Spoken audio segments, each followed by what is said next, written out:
বন্ধুরা, কেমন আছো তোমরা? আশা করি ভালো আছো। আমিও ভালো আছি। তো প্রতিদিনের মতো এই যে রান্না বসিয়ে দিয়েছি। সকালের খাওয়া হয়ে গেছে। রান্না সেদ্ধ, ডাল সেদ্ধ দিয়ে ভাত। আর আজকে রান্না বসিয়েছি ডাল করবো। আজকে সোমবার নিরামিষ, ডাল সেদ্ধ হয়ে গেছে। ভাত বসিয়েছি। আর এদিকে সবজি কাটাকাটি করছি। সবজি বলতে ডাল আর পনির করবো। পনির ঝুড়ি দিয়ে ঝরতে দিয়েছি। আজকে এই যে আলু রুটি ফুটে গেছে, ওটা মিলে দিয়েছে। যত করে পাবো ততটা করে আপনার সামনে নিয়ে আসবো। ঠিক আছে, হতে থাকি। Hi everyone.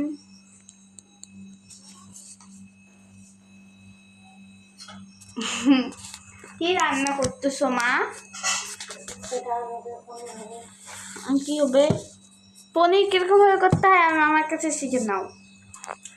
প্রথমে যেভাবে ছানা করে, ছানা জল দিয়ে দুধটাকে জাল দিবা, তারপর জলটাকে ছেঁকে নিবা, যে ছানাটা হয় ওই ছানাটা দিয়ে কিছু দিয়ে একটা কাপড়ে করে, সুতির কাপড় করে কোনো পাথর ফাপড় দিয়ে যে কোনো কিছু দিয়ে চাপা দিয়ে রাখবে। এরকম যে শিলপাটা যে বাটে না, ওই শিলটা যদি দাও তাও ধয়।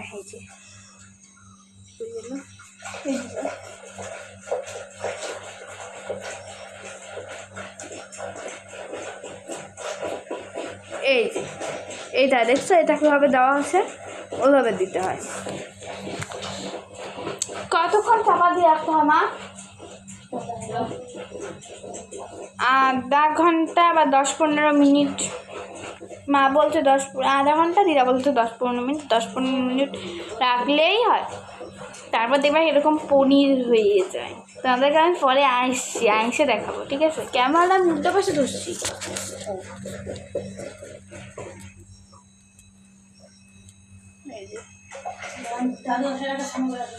এই যে তোমরা একদিন চেষ্টা করবে কিন্তু অবশ্যই, সেটা এখন না আগে দেখো কিরকম হলো।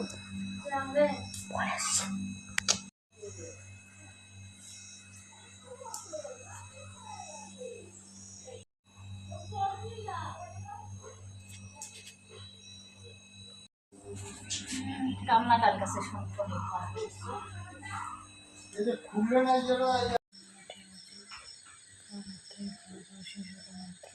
বৃষ্টি হলো।